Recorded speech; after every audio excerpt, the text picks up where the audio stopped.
ഇതിപ്പോ SFIയുടെ help desk സ്ഥാപിക്കാതിരിക്കാൻ വേണ്ടി വളരെ ബുദ്ധിമുട്ടി ഒരു കോളേജ് മാനേജ്മെന്റ് പരിശ്രമിച്ചതിന്റെ ഫലമായിട്ട് തോന്നുന്നുണ്ടോ? KSUവിന് തോന്നുന്നുണ്ടോ? ഈ ചർച്ചയിൽ തുടക്കം മുതൽ ഇതിനെ ന്യായീകരിക്കുന്ന സമീപനമായിട്ട് SFIയുടെ സംസ്ഥാന ഭാരവാഹി പോകുമ്പോൾ സംസാരിക്കട്ടെ. അഫ്സലിന്റെ അവസരത്തിൽ അഫ്സൽ ധാരാളം സംസാരിച്ചു. അപ്പൊ ഈ ഹെൽപ്പ് ഡെസ്കിന്റെ ശരികേടുകളെ പറ്റിയോ അതിന്റെ തെറ്റുകളെ പറ്റി ഒരു വശത്തിലേക്കൊന്നും ഞാൻ കടക്കാൻ ആഗ്രഹിക്കുന്നില്ല. എനിക്കിതിൽ പറയാൻ ആഗ്രഹിക്കുന്ന അഫ്സൽ ഇവിടെ വാ തോരാതെ ഇവിടെ ഇടിമുറികളെ കുറിച്ച് സംസാരിച്ചു, ഇവിടെ റാഗിങ്ങിനെ കുറിച്ച് സംസാരിച്ചു. അതേപോലെ ഇങ്ങനെ വലിയ SFI വലിയ സഹായങ്ങൾ വിദ്യാർത്ഥികൾക്ക് ചെയ്യുന്നു എന്നതിനെ പറ്റിയൊക്കെ സംസാരിച്ചു.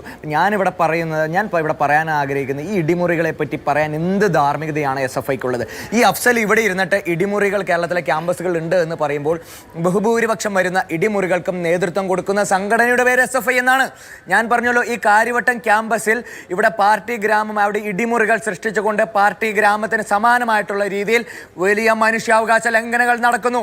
എന്തേ അഫ്സൽ അതിനെപ്പറ്റി സംസാരിക്കാത്തത്? അപ്പം ഞാനിവിടെ സംസാരിക്കുമ്പോൾ ഞാൻ ഇപ്പോഴും കടന്നു വരുന്നത് ഇവിടെ തിരുവനന്തപുരം മെഡിക്കൽ കോളേജിൽ നിന്നാണ്.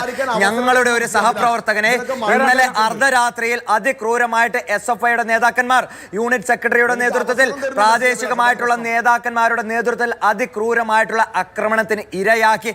അതിനുശേഷവും അവിടെ കള്ളക്കേസ് ഉണ്ടാക്കുന്നതിന് ഒരു സമീപനം എല്ലാ കാലഘട്ടത്തും SFI പ്രതിരോധത്തിൽ വരുമ്പോൾ അല്ലെങ്കിൽ SFI ചെയ്യുന്ന തെറ്റുകളെ ന്യായീകരിക്കാൻ വേണ്ടിയിട്ട് വലിയ കേസുകളുടെ പുകമറകൾ സൃഷ്ടിക്കുന്നത് ഞങ്ങൾ കണ്ടു. നിരന്തരം നമ്മൾ കണ്ടുകൊണ്ടിരിക്കുന്നതാണ്. അപ്പോൾ ഒരു കാര്യം മാത്രം പ്രിയപ്പെട്ട അഫ്സലിനോട്, അത് SFIനെ ഒരിക്കലും നമ്മൾ ഉപദേശിക്കാനോ അല്ലെങ്കിൽ അവരെ നേർവഴിക്ക് നടത്താനോ കേരളത്തിൽ ആരും തയ്യാറായിട്ട് കാര്യമില്ല. കാരണം നിരന്തരം തെറ്റുകളിൽ നിന്ന് തെറ്റുകളിലേക്ക് സഞ്ചരിക്കുന്ന ഒരു സംഘടനയായി SFI മാറിയിരിക്കുകയാണ്. അതുകൊണ്ടാണ് സിദ്ധാർത്ഥന് ശേഷവും ഇവിടെ ഈ പറയുന്ന സാൻജോസ് എന്ന് പറയുന്ന വിദ്യാർത്ഥി ഉണ്ടാകുന്നത്. ഒരു പക്ഷേ ഞങ്ങൾ ഇന്നലെ കടന്നു ചെന്നില്ലായിരുന്നെങ്കിൽ സിദ്ധാർത്ഥന് സമാനമായിട്ടുള്ള രീതിയിൽ ഒരു പക്ഷേ സാൻജോസിന് വലിയ രീതിയിലേക്കുള്ള പരുക്കുകൾ പറ്റി ചിലപ്പോൾ ഒരു പക്ഷേ മരണം പോലും സംഭവിക്കുന്ന ഒരു സാഹചര്യത്തിലേക്ക് പോകുന്ന ഒരു സാഹചര്യം ഉണ്ടാകുമായിരുന്നു. അതുകൊണ്ട് ഒരു കാര്യം മാത്രം പറയൂ, വിദ്യാർത്ഥി സംഘടനാ പ്രവർത്തനം എന്ന് പറയുന്നത് SFI കാണിക്കുന്ന ഈ ഹൂളിഗനിസം നടത്തുന്നതാണ് സംഘടന. ശരി, പറഞ്ഞോളൂ. കാര്യവട്ടം ക്യാമ്പസിൽ സംഭവിച്ചത് എന്താണെന്നുള്ളതിന്റെ SFIയുടെ വിശദീകരണം പറഞ്ഞോളൂ. കാര്യവട്ടം ക്യാമ്പസിൽ ഇവിടെ കാര്യവട്ടം ക്യാമ്പസിൽ മാത്രമല്ല, ഇവിടെ ഇപ്പൊ KSUക്കാർ SFIയെ ജനാധിപത്യം പഠിപ്പിക്കാൻ വന്ന് നിൽക്കുക. ആരാ? ഞങ്ങളുടെ കൂട്ടത്തിലെ 10-12 പേരെ കൊലക്കത്തി കൊണ്ട് കൊന്നു കളഞ്ഞ KSUക്കാര്, നിഖിൽ പായിൽ ഉൾപ്പെടെയുള്ള ആളുകൾ ഇപ്പോഴും സംഘടന വെച്ചിരുന്ന KSUക്കാര്. 10 വർഷത്തെ 20 വർഷത്തെ ചരിത്രം ഇന്നത്തെ ദിവസത്തെ ഇത് പറയൂ. നിങ്ങൾ ചെയ്തത് ശരിയാണോ? കാര്യവട്ടം ക്യാമ്പസിൽ KSUവിന്റെ ഒരു പ്രവർത്തകനെ നിങ്ങളുടെ മുറിയിലിട്ടിട്ട് അതിക്രൂരമായി മർദ്ദിച്ചിട്ട് ഞങ്ങൾക്ക് അന്ന് അങ്ങനെ സംഭവിച്ചില്ല.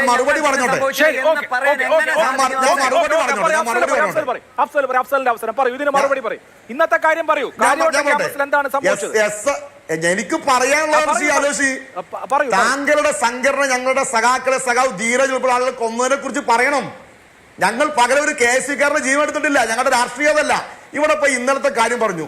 കാര്യവട്ടം ക്യാമ്പസിൽ എന്താ സംഭവിച്ചത്? ഈ സാൻജോസ് എന്ന് പറയുന്ന വ്യക്തി അവിടെ ആദ്യമായി പഠിക്കുന്ന വ്യക്തിയാണോ? അവിടെ രണ്ടാം തവണ PGക്ക് പഠിക്കുന്ന വിദ്യാർത്ഥിയാണ്. അയാൾ അവിടെ കഴിഞ്ഞ തവണ PGക്ക് പഠിച്ചാണല്ലോ. ആ സമയത്ത് എന്തെങ്കിലും ഇഷ്യൂ SFIയുമായിട്ടുണ്ടായിരുന്നോ? SFI ഉണ്ടാക്കിയിരുന്നോ? അദ്ദേഹത്തിന്റെ സംഘടനാ പ്രവർത്തനത്തിന് എന്തെങ്കിലും ഒരു പ്രശ്നം ഉണ്ടാക്കാൻ വേണ്ടി SFI മുന്നോട്ട് വന്നിരുന്നോ? ഇത് ഇന്നലെ കരുതി കിട്ടി നേരത്തെ തയ്യാറാക്കിയ സ്ക്രിപ്റ്റ് പ്രകാരം പുറത്തു നിന്നുള്ള ആളെ കൂട്ടി ക്യാമ്പസിലേക്ക് പ്രവർത്തിക്കുകയാണ്, ഇവിടെ പ്രവേശിക്കുകയാണ്. ഇവിടെ ശ്രീ അലോഷി പറഞ്ഞു വലിച്ചിടച്ചുകൊണ്ട് ഈ ഹോസ്റ്റൽ റൂമിലേക്ക് എന്ന് പറയുന്നത്. ഇന്ന് പോലീസിന്റെ കൂടെ വന്നിട്ടാണ് പുറത്തുനിന്ന് വന്ന ജോബിസൺ എന്ന് പറയുന്ന അദ്ദേഹത്തിന്റെ പേര് അങ്ങനെ തന്നെ മനസ്സിലാക്കുന്നത്. പുറത്തുനിന്ന് വന്ന KSUവിന്റെ ഗുണ്ട ഹോസ്റ്റലിൽ നിന്ന് ബൈക്ക് എടുത്ത് കൊണ്ടുപോയത്. ഹോസ്റ്റൽ ഇൻമേറ്റ് അല്ലാത്ത സാൻജോസിന് എന്താണ് ഹോസ്റ്റൽ കാര്യം? അവിടുത്തെ വിദ്യാർത്ഥിയല്ലാത്ത ഈ ജോബിസൺ എന്ന് പറയുന്ന KSUവിന്റെ ഗുണ്ടക്ക് എന്താണ് ഹോസ്റ്റൽ കാര്യം? ഈ പറയുന്ന അക്കാദമിക് ക്യാമ്പസിൽ പഠിക്കുന്ന ഒരു വിദ്യാർത്ഥിയാണ് ഈ വന്ന് ബൈക്ക് എടുത്തുകൊണ്ട് പോയി എന്ന് പറയുന്നത്. അഫ്സൽ, ആദ്യം നിങ്ങളുടെ സംഘടനയിൽപ്പെട്ട വിദ്യാർത്ഥികളെ പറ്റിയെങ്കിലും ഒന്ന് മനസ്സിലാക്കുക, എന്നിട്ട് സംസാരിക്കുക. ആര് കൊണ്ടുപോയി? വിഷ്വൽ ഞാൻ അയച്ചു തരാം. നിങ്ങളുടെ ബൈക്ക് അവിടെ വെച്ചുപോയാൽ നിങ്ങൾ ഹോസ്റ്റലിലേക്ക് വലിച്ചിടച്ചു കൊണ്ടുപോയി എന്ന് പറയുന്നത്. ആ വലിച്ചിടച്ച് ബൈക്കിലാണോ കൊണ്ടുപോയത് എന്ന് നിങ്ങൾ ആലോചിച്ച് പറയണം. അപ്പൊ എന്തെങ്കിലും കള്ളം പ്രചരിപ്പിക്കുക. ഈ അക്കാദമിക് ഇയർ ആരംഭിച്ചതിന് ശേഷം മലബാർ ക്രിസ്ത്യൻ കോളേജിൽ KSU യൂത്ത് കോൺഗ്രസ് പ്രവർത്തകർ SFI പ്രവർത്തകരെ മർദ്ദിച്ചു. പത്തനംതിട്ട കാത്തോലിക് കോളേജിൽ SFI പ്രവർത്തകരെ KSU യൂത്ത് കോൺഗ്രസ് പ്രവർത്തകർ മർദ്ദിച്ചു. ഇങ്ങനെ വിവിധ ക്യാമ്പസുകളിൽ SFI ആക്രമിക്കുകയാണ്. അങ്ങനെ ആക്രമിക്കാനും അതിന് തിരിച്ചൊരു പ്രതികരണം ഉണ്ടായിക്കഴിഞ്ഞാൽ അത് വാർത്തയാക്കാനും വേണ്ടിയുള്ള പദ്ധതിയുമായിട്ടാണ് ഇന്നലെ വന്നത്. എന്താണ് കാര്യവട്ടം കോൺഗ്രസ് ക്യാമ്പസിൽ കോൺഗ്രസിന്റെ മണ്ഡലം പ്രസിഡന്റിന് പണി? ഒന്ന് പരീക്ഷ അലോഷ്യസ്, എന്താണ് കോൺഗ്രസിന്റെ മണ്ഡലം പ്രസിഡന്റിന് കാര്യവട്ടം ക്യാമ്പസിൽ പണി? CPIM-ന്റെയോ CPI-യുടെയോ മറ്റേതെങ്കിലും രാഷ്ട്രീയ പാർട്ടിയുടെ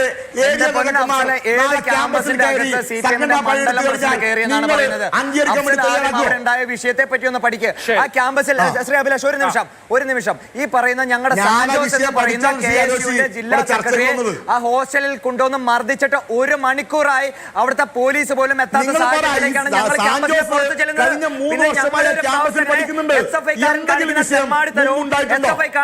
അക്രമത്തിനും ഇട്ടുകൊടുത്ത് അവൻ മരണത്തിലേക്ക് പോകണമെന്നാണ് അഫ്സൽ ഉദ്ദേശിക്കുന്നത്. ഞങ്ങൾ ക്യാമ്പസിൽ കയറിയിട്ടില്ല, ക്യാമ്പസിന്റെ പുറത്താണ് ഈ പറയുന്ന മണ്ഡലം പ്രസിഡന്റ് അവിടെ നിൽക്കുന്നത്. കുടിച്ചു വന്ന് അവിടെ അക്രമം കാണിക്കാൻ വേണ്ടി വന്നവരാണ് KSUക്കാർ. നിങ്ങൾക്ക് വാട്ടുചാരത്തിന്റെ കച്ചവടമാണെന്നല്ലോ അഫ്സൽ ഈ ചാനൽ ചർച്ചയിൽ പറയുന്നു. അത്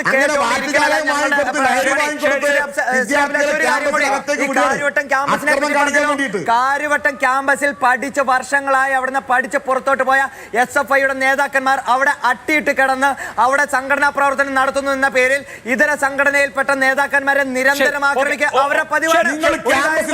ബിനീഷ്